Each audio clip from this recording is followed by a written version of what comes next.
Millionaire saw a poor single mom gathering food stamps. What he did next shocked everyone. The store was too bright, the kind of light that left no room for secrets. Every surface shimmered with a layer of clean meant to feel safe, though the floor still held faint trails of cartwheels and the day's melted snow. He stood with a basket hooked in the crook of his arm, a small collection of things that did not ask questions. A jar of olives, coffee beans sealed in a bag that whispered when pressed, oranges with perfect skins. He could have ordered all of it delivered. He could have sent an assistant. He had told himself he wanted the reminder of choice, the simple luxury of picking from a row of things that all promised satisfaction. He also liked the ordinary rhythm, the low music mixing with the beep of items crossing the scanner, the quiet chorus of people replenishing their kitchens and their lives. He noticed her because of the careful way she moved. She had eyes that did not drift from the cart, thin hands that hovered over each item before placing it on the belt. A child sat in the seat, bundled in a coat a size too big, the cuffs chewed by worry or habit. The child regarded a rack of gum with solemn interest, reaching out, then drawing back, as if the space between wanting and having was a lesson already well learned. The parent whispered something that made the child tuck the hands away, and then a quiet laugh passed between them, small and soft like a secret handshake. The belt carried forward a loaf of bread, a carton of eggs, a small sack of rice, a bag of apples, a can of tomatoes, a jar of peanut butter, a package of pasta, the kind with nothing fancy on the box. No treats, no indulgences hidden under the necessities. He could see a paper folded on top of the purse, creased into quarters and covered in columns of numbers. He watched her mark each item with a pencil as it moved forward, making small additions, a running sum that wrote itself on her face. At the edge of the cart sat a carton of milk and a family pack of chicken, a humble plan for a week of meals that could stretch if one knew how to coax flavor from bones and patience. When the cashier greeted her, she looked up and answered with that steadiness he had seen in people who believed in manners, even when luck did not return the favor. Her voice was not loud, not apologetic. It was simply true. It carried a dignity that made him pull himself a little straighter without knowing why. The beeps came steady, declarative. The cashier named totals with the same neutral cheer she gave everyone. He saw the parent's fingers tighten around the pen. She held out the benefits card, the plastic slightly scuffed. The cashier handled it like any other, not special, not different, and in that the parent relaxed just an inch. The screen showed a number he could not see. Only the parent could. But the way her shoulders shifted was a calculation shared with no one. The cashier read her face and paused before the milk. The parent leaned in to speak, a quiet request. The cashier nodded and slid the milk aside, setting it on the cool counter where the rejected items waited with quiet patience. The parent scanned the list again and her hand hovered over the chicken. She picked it up, then put it back on the belt as if muscles remembered a future dinner. Then she set it aside with the milk. The child's eyes tracked the movement. The child did not ask, only curled inward slightly, as if familiar with the choreography of almost. The parent reached for the apples, counted them in a whisper, then whispered again as if asking forgiveness from a silent ledger. She put 2 of them back, choosing the ones with the most color and setting aside the bruised. The apples clicked as they met the counter, a small sound that cut him.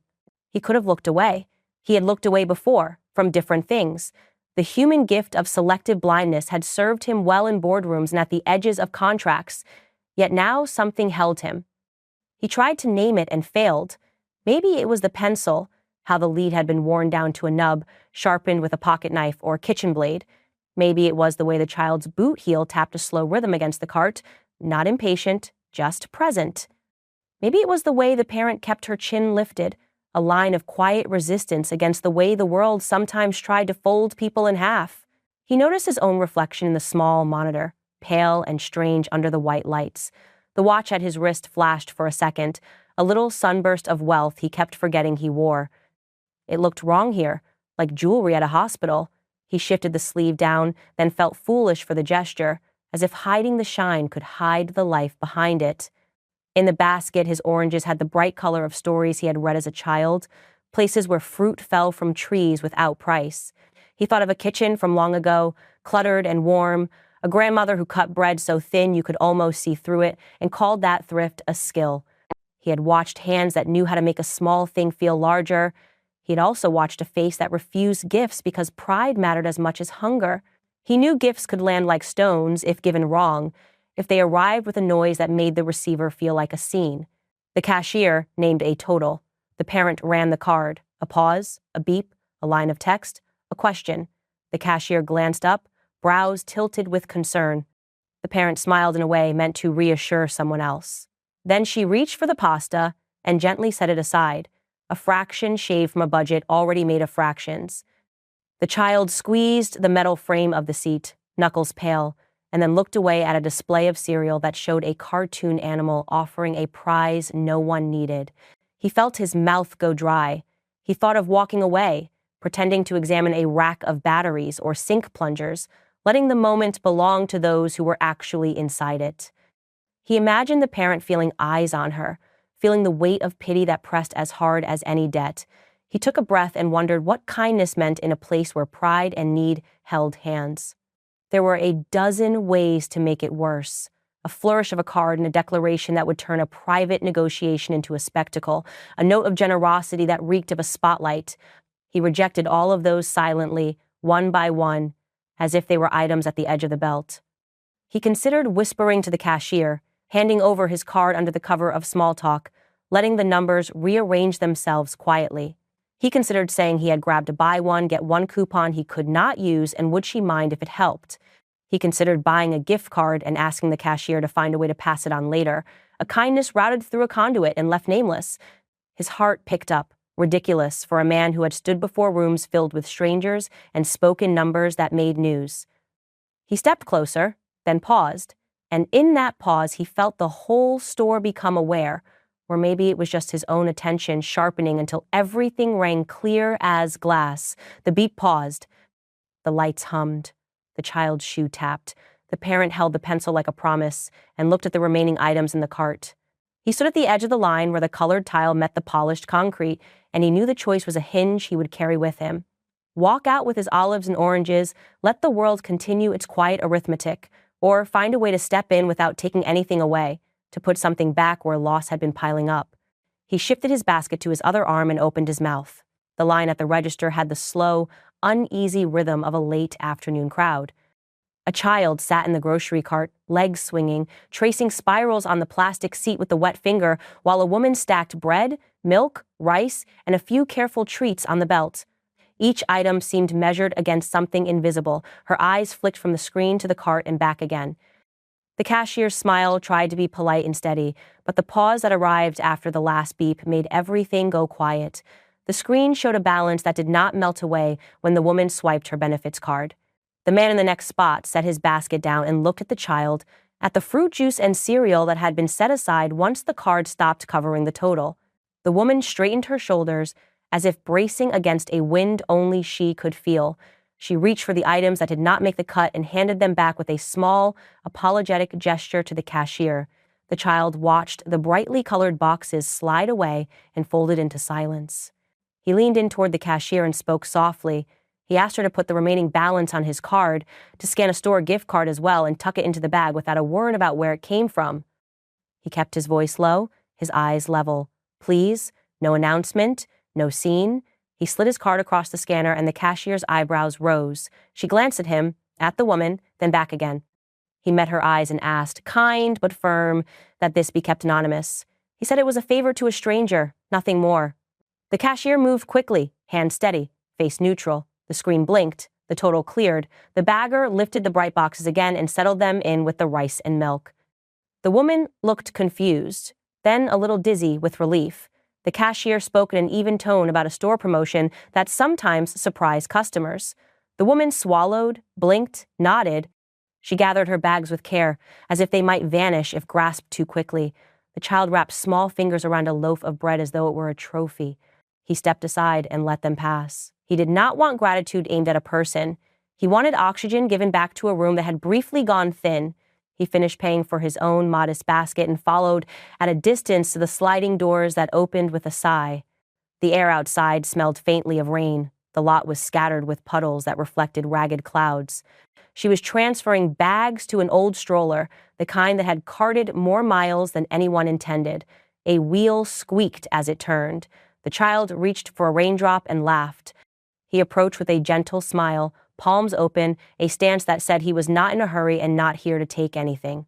"Excuse me," he said. "Are you all right carrying all of that?" She nodded, a little guarded, as people are when kindness arrives unannounced and might ask for something costly in return. He asked if the store had treated her well today. She looked at him more closely, as if she suspected something but could not place it. Then she gave a careful, grateful smile and said it had turned out better than she expected. He did not say it was him. Instead, he said that sometimes the world did a small good thing and that he hoped she would let it be easy for a moment. She let out a breath that sounded like it had been caged in her chest for a long time.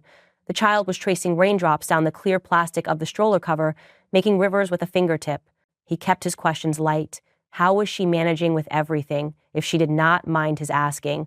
She hesitated, and he did not fill the silence. She listened for the trap and found none. When she finally spoke, her voice stayed low.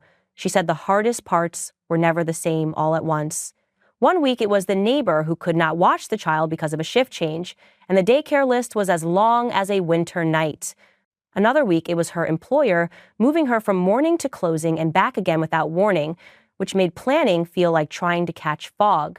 Then there were days when the bus did not come or came so late that she had to choose between missing work or leaving the child with someone untested. He kept his body still and his eyes kind. Reliable childcare, she said, was like gold. Stable hours would let her breathe and sleep and make promises she could keep. A way to get to work that did not rely on luck would change everything about her mornings and her nights. He nodded and thanked her for trusting him with that much. He said he knew people who spent their days solving those kinds of problems, not in a grand way, but in a steady, practical way, and that if she ever wanted an introduction, he would be honored to make it. He took a simple card from his wallet, had a number and an email on it, nothing more. He held it out but did not press it into her hand. He left space for her to decide. "There is no obligation," he said. "If you never call, I wish you ease and good days ahead. If you do, I will answer, and if I cannot help directly, I will find someone who can. No one will push you to do anything you do not want to do. You set the pace." She looked at the card like it might change its shape. Then she took it and slipped it into the small pocket of her worn purse, the one that closed with a reliable snap. She stood a little straighter. The child pointed at a bird hopping through a puddle and made a delighted sound that made all three of them laugh without thinking. "Thank you," she said, and he understood that the thank you was less for the groceries and more for the manner of the moment, for the way it gave her space to stand with dignity. He said he wished her a warm dinner and a quiet evening, and that he was glad they had crossed paths. He went back inside to ask the manager to keep the secret about the extra gift card tucked into her bag. The manager looked like someone who wanted to clap a hand on a shoulder and make a joke, but instead he nodded, lips sealed, and promised the store would say nothing. People at the nearby register had watched the tension rise and fall without knowing why. The silence around the kindness made it feel like light had passed through a room without casting shadows. By the time he reached the doors again, the woman was already halfway across the lot, the stroller wheels squeaking in cheerful rhythm, the child humming to the tune of some invisible song. He stepped into the hush after the rain and let the day close around him, hoping the small things he had done would ripple outward without anyone needing to know where they started. It began with the soft click of paper on plastic, the sound of someone trying to coax a stubborn machine into recognizing their lifeline. The market was not busy, but it had the tense quiet that settles when a transaction takes too long. A mother stood at the register, sleeves pushed to her elbows, sorting a stack of benefits, coupons, and a battered card. The clerk watched with tired patience. A child tugged at the hem of her coat and leaned against her leg. She smiled at the child as if the look alone could put food in the cart. He had seen hurried generosity before, the kind that blossoms in public and fades at the door. He had written checks that made him feel useful for a heartbeat, and he had watched them dissolve into the tide of daily need. Something in the way she kept her chin up while she sorted, something in the care she took to keep her dignity intact in a place that strips it so easily, made him stop and ask himself what help would look like if it respected that care. He paid for his groceries, then lingered near the magazine rack without pretending not to watch. When she finished, she gathered her bag staples, reached for her child, and moved toward the exit with the shoulders of someone who expects to be judged and has decided not to care. Outside, The air smelled like rain that had not yet committed to falling. Her car coughed itself awake, then died. She tried again. The engine answered with a tired rattle. He stepped closer, careful not to startle her. He did not announce who he was. He did not mention the articles, the profiles, the way people snapped to attention when they saw him in a lobby. He asked if she was all right. She nodded and tried the ignition again. He offered to call a tow. She hesitated, calculating what a tow would cost compared with the milk and bread in the trunk, compared with the shoes her child would outgrow in a month. He saw the math in her eyes and knew that any gesture that did not reduce that math was just applause for himself. "I run companies," he said, hearing how vague it sounded, choosing not to correct it. "If I set up some support, not just for today, would you be open to that? Not charity, a partnership. You decide what is useful. I cover the parts that swallow your time and chance." Her gaze sharpened. She had heard offers that turned into performances. She had heard speeches that came with strings. "What do you mean by partnership?" she asked, steady as a judge. "I can arrange a car tune-up voucher at a shop I trust, so you are not at the mercy of a breakdown. I can cover a month of childcare so you are free to take training or an interview without scrambling. I can have a stocked pantry delivery sent to your door so you are not standing at a fridge choosing between breakfast and bus fare. I can set up a paid training and a real interview at a company I own or with a partner. And I can match you with a mentor to walk through budgeting and career growth, not just for a week, for as long as it takes to feel steady. But only if you want it, and only if we call it what it is, a partnership. You bring the grit, I bring the scaffolding." The child climbed into the back seat with the ritual of someone who knows the choreography of waiting. The mother studied him without softening. "No cameras," she said. "No photos of me holding a box like a trophy." "No cameras," he said. "Only receipts." The rain began with a hesitant patter. He made calls on the sidewalk with the wet soaking through his cuffs. He spoke to the childcare director he had known since his early days, to the owner of a garage that had never once inflated a bill when he sent someone without a cushion, to the operations lead in a training program that could hire after the trial period, to a money mentor whose gift was turning fear into a plan. He asked for what he needed and named it clearly. "This is not a favor," he said. "This is a collaboration. Treat her like a colleague. Do not make her wait while others with shinier shoes cut in line." By late afternoon, an envelope arrived at her apartment with a voucher tucked inside, good for a full inspection and tune-up, signed off by a mechanic who prided himself on fixing more than he replaced. A card from the child care center welcomed her child with a bright sketch of a playground and a schedule that matched the training hours exactly. No awkward gaps that would force her to say no. A delivery van pulled up with crates of staples and fresh produce, the receipt folded into a simple note that read, "Welcome to the team." The pantry looked different that evening. It looked like a promise, not a plea. The next morning, at the garage, the staff gathered around the sedan like watchful aunts and uncles. The foreman held the voucher and blinked. The name that signed the payment authorization was familiar to every service provider in the city. Word traveled along the row of service bays. The conversation had that lifted quality that happens when people realize they are part of something decent. A clerk called to tell him the car was going to make it through winter now, safe and reliable. He answered with thanks and a reminder. Treat her time as if it were billable. At the child care center, the director walked a shy child into a room filled with blocks and books and gentle voices. The mother stood at the door longer than she meant to, hand hovering near the handle. Then she let herself breathe.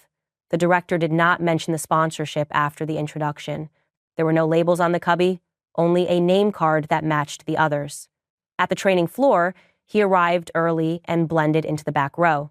He watched her sit at a terminal, shoulders squared, eyes moving quickly over a screen filled with unfamiliar software. He knew the team had been told to treat her as they would treat a new hire, because that is what she was if she wanted to be. The trainer, who would be her mentor, introduced a simple budget template and broke down how small choices compound into power. There were no lectures about mistakes, only language about tools and practice. During a break, he stepped forward and spoke directly to her, not from a stage. "You are not a cause," he said. "You are talent. If this path stops making sense, we adjust. You and I will keep deciding together." She nodded once, then returned to her seat and took more notes. People heard about it. Because people always hear. The cashier from the market told a neighbor that the man who could have thrown money at a receipt instead gave his time, his contacts, his reputation. The garage staff told friends that the person whose name hung on downtown buildings had used it to clear an invoice without fanfare. Employees at his headquarters whispered that the owner had walked a candidate through a practice interview and asked for no credit. In a world that expects a grand gesture and a quick exit, the patience of the plan was what truly shocked everyone.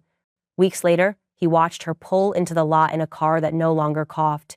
He watched her lift her child at the door of the center and be lifted in return by a routine that did not threaten to collapse. She walked into the interview room with a portfolio and a steady voice. The offer, when it came, felt like something she had earned long before the ink dried. He knew then that the story would be told in small, repeating acts. A pantry restocked before worry took root again, a mentor's call on a Thursday evening, a line on a resume that opened another door. He had not saved anyone. He had only invested in the kind of partnership that restores dignity by assuming it is already there. She did not plan to post about it. The memory felt too delicate, like a soap bubble that might burst if spoken aloud. But in the quiet after her child fell asleep, the small apartment hummed with the same worry that had been stretching each day thin. She sat at the kitchen table with her phone, the glow lighting the tear track on her cheek, and began to type. She wrote about the checkout lane and the careful way she counted benefits, about the hollow feeling in her gut when the total climbed higher than expected, and about the moment a calm voice at the counter said not to worry. She described the extra bags that appeared without her asking, the way the cashier kept her gaze kind and simple, as if it were an everyday thing to be helped without fanfare. She did not know who had paid. She did not know why. She only knew a pressure had eased, and she wanted to say thank you somewhere, somehow. She posted it to the community page and put the phone face down, heart beating like a bird. By the time she picked it up again, messages were blooming under her words.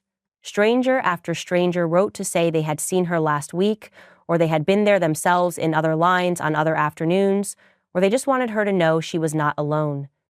Someone offered to bring diapers. A retired driver offered rides to the clinic. A neighbor, a few blocks over, asked for her sizes and quietly matched them to a box of clothes ready for a new home. It was not pity. It felt like a gentle circle closing around her, a hush of understanding that did not demand a picture or a performance. There were questions, too. Who did this? Did she get a name? Did the store have it on camera? She answered in comments that she did not know. The part that surprised her most, she wrote, was that whoever did it had not wanted to be seen at all. The next afternoon, she returned to the store. She chose the lane with the cashier who had helped her and waited until it was quiet. She expected a polite deflection, a shrug. Instead, the cashier bit a lip to keep from smiling too widely and nodded, as if the secrecy had been a pleasant weight to carry. The manager joined them, arms folded softly, and confirmed what she had guessed. A regular customer had come to the service counter in the morning and asked to leave a payment that would cover a family using benefits. There had been careful instructions, no announcement, no receipt placed in a hand that would make her feel like a case study. The bags were to be filled with fresh items.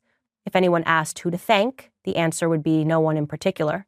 They were not allowed to say more, they said, and she did not push. The manager said it mattered to that person that it stay quiet. That was the phrase used, like a mantra, quiet. The cashier added that it had not been a one-time thing either. Every now and then, funds appeared at the counter with the same simple rules. The community page captured that detail when she added it later. It caught the eye of a producer at the local news station who reached out through a message that felt cautious and respectful. They wanted to share the story, they said, and could they speak to her if the identity of the giver remained private? She thought of her child, of the careful way the cashier had handled the moment, of how rare it is for help to arrive without asking for applause, and she said yes. The segment aired at the end of the evening broadcast. The camera drifted down the store aisles where boxes lined up like soldiers and oranges glowed beside lettuce with damp frills. The reporter stood by the service counter. On screen, the cashier spoke with a steady voice about kindness that did not announce itself. The manager, careful with policy, confirmed that the transaction had been arranged in advance and that the instructions had been clear. No name, no photograph. Not even a thank you note to be passed along unless it was addressed to everyone. At home, she watched from her couch with a blanket over her child's sleeping legs and felt a new kind of quiet settle in. Her phone started to buzz again, not with rubbernecking or gossip, but with people startled by what the reporter said at the end. It had been designed to be unseen. The words landed like a small bell. Viewers left comments that stretched late into the night. They talked about the way giving so often comes with a lens and a caption, and how different this felt. Some admitted they had filmed their own kindness before and were now wondering who that had been for. Others shared memories of grocery store clerks who had rounded down a total without saying much, or a neighbor who had left a bag of oranges on a porch during a hard season and never claimed it. Her post became a thread people were passing around at work and on bus rides and in the time between tasks when the mind is most open. It was as if a door had quietly opened in the town and people were stepping through to consider the shape of help. This did not mean they were suddenly brimming with cash. It meant they were thinking about dignity. A teacher wrote that in the cafeteria, the team was going to experiment with a line where anyone could pick up a hot meal, no questions, with no sign that said it was free. A small business owner said there would be envelopes near the register for customers to leave a little extra to be used at the discretion of the staff when they noticed someone counting coins. The store, too, felt different to her when she walked through it again. The hum of the lights seemed gentler. The floor that had felt like a stage that day now felt like a kitchen. She picked up apples and eggs and a bag of rice and paid with the benefits she still needed, and on her way out, she paused near the service counter. There was a new, small sign by the charity jar. It did not announce anything large. It simply read, in quiet letters, Community Fund, give if you can, ask if you need. No form, no photo. In the days that followed, she noticed that the offers that came to her inbox did not demand a story in return. A nurse dropped off a spare stroller and left a note that said only from another parent. Groceries appeared at her door in plain paper bags without a return address. She tried to thank everyone anyway, typing messages into the void, hoping the gratitude would find its way. She still did not know who had started the chain. She suspected wealth only because of the ease with which the store had been approached, but the mystery felt right, even protective. It let the kindness belong to everyone who had carried it forward, from the person who slid a folded bill to the cashier when a card declined, to the viewer who called the station to say thank you for not naming names. On the night the station aired a follow-up about respectful giving, a cousin she had not heard from in years called to say the story had changed the way people in the break room passed the donation envelope. Her fingers tightened around the phone, and she laughed through a throat gone tight. She looked at her child asleep under the same blanket, lashes resting on warm cheeks, and thought about the way a single choice had turned into a chorus. It was not the spectacle that shocked people. It was the lack of spectacle, the way generosity had been shaped to fit into someone's life without taking anything from their pride. That, she decided, was worth sharing. And then, with the house quiet and her heart steadier than it had been in a long time, she put her phone down and let the quiet hold her too. Words spread in quiet, practical ways. A flyer on the corkboard at the library, a note on the counter of the corner store, a whispered mention during a pickup at the childcare room where disinfectant, crayons, and apple slices left their scents in the air. The Millionaire had started a fund, people said. Not a charity that flared and burned out like sparklers, a fund designed with the people who would use it. Childcare stipends that actually covered the hours a night shift ran over.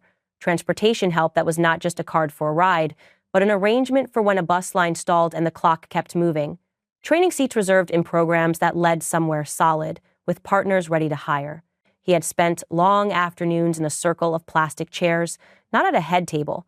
He took notes on a legal pad while parents told him what help felt like when it did not pinch. A counselor spoke about the gap between a certificate and a job. A bus operator described the corner of the route where the schedule always broke. A grandmother who ran a daycare out of her living room explained how reliable payments kept the lights on for the toddlers who arrived with cereal on their shirts. He asked questions, then asked for more. When he finally announced the fund at the library, he promised to match the community's gifts with his own. If neighbors pitched in, he would meet them in the middle. Some expected cameras and shiny checks. He did not give them that. He stood at a lectern built for children's story time and called on people whose names were never in the paper. A grocery clerk, a line cook, a young mother with a baby sleeping against her collarbone. He said the fund belonged to the town. He said it would grow only if they did. He said he would be there, quietly, each time someone gave. The single parent who had once fumbled coupons in a bright, cold store aisle, watched from the back with her arms wrapped around herself. She had learned to keep her gaze steady since that day, learned how to accept help without apology. A month earlier, she had started a training program at a medical office where graphs and codes used to look like rain on glass and suddenly began to arrange themselves into patterns she could read.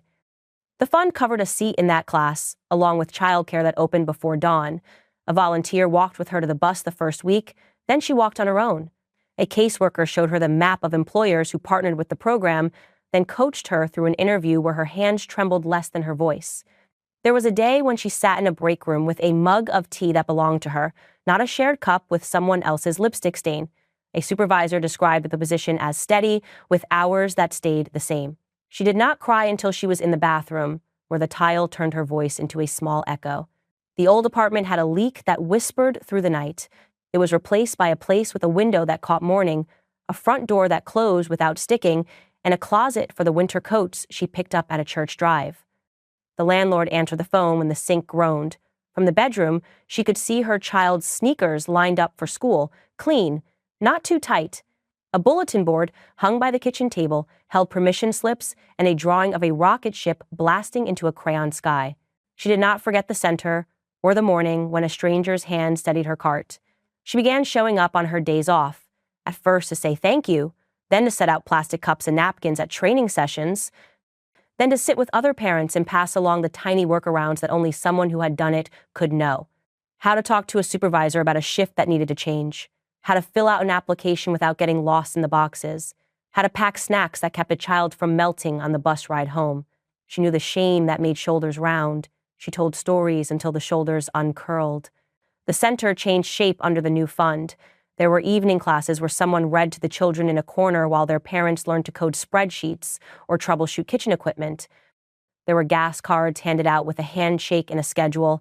A shelf held interview clothes sorted by color and size, ironed by volunteers who donated not just fabric, but time.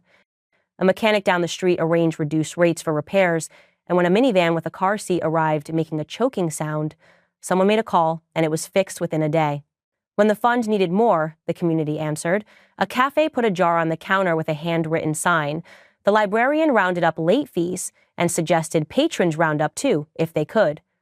Teenagers organized a drive for transit passes. A small congregation took up a collection and sent it in with a note that said simply, "For the parents." Each gift was met with another from the millionaire, quietly recorded and doubled by his office. He wrote fewer speeches and more thank you notes. He came by often, but he did not stand for applause. He wove through the hallways, shook hands, stacked chairs.